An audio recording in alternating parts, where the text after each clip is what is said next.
O que revelam as sacerdotisas Vodun e as rainhas do Rosário? Esse é nós hoje viemos apresentar o nosso livro que acabou de ser lançado, livro meu e de Aldair Rodrigues, dois historiadores, que olhamos para as práticas religiosas de mulheres africanas vindas da chamada Costa da Mina, mais especificamente do Golfo do Benin, da área Vodun, para o Brasil, para Minas Gerais no século XVIII, e o vibrante e o destacado papel dessas mulheres que se tornaram, né, importantes sacerdotisas dos seus cultos de suas terras natais e, ao mesmo tempo, que muitas delas também se tornaram destacadas irmãs das Irmandades dos Rosários dos Pretos de Minas Gerais, das várias povoações mineiras do século XVIII. Seria um caso de resistência e adaptação pacíficos?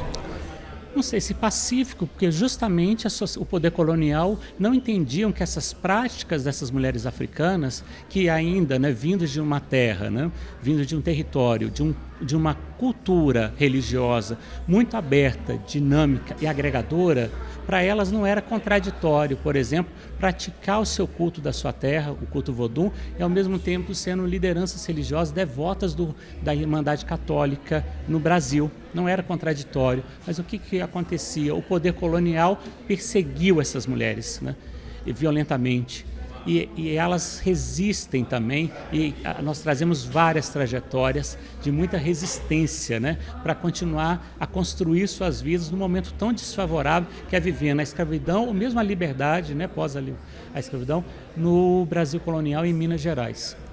Histórias não contadas, histórias escondidas. Por quê e até quando? Nós sabemos que lá atrás, né, no Império Português, né, essas práticas religiosas, né, havia só, né, um governo, né, um rei e uma religião. O restante deveria ser combatido, como foi as práticas dos cristãos novos, mas também como foram as práticas africanas aqui.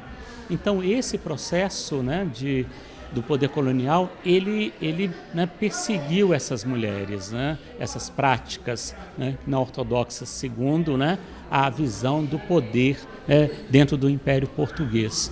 Então, por isso essas histórias ficaram invisibilizadas.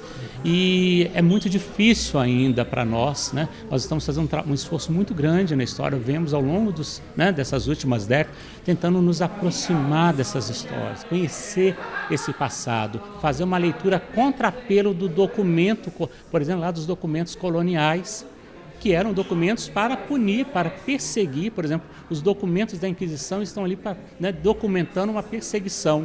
E a gente está fazendo uma leitura contrapelo desse processo, desses documentos, na verdade mostrando aquilo que era chamado, por exemplo, de mestre de todas as feiticeiras. Nós estamos olhando para o outro lado e em outros documentos aqui da América Portuguesa, os documentos das eclesiásticas, das Irmandades, e vendo, por exemplo, que essas mulheres eram importantes lideranças religiosas e deixaram uma importante contribuição, né?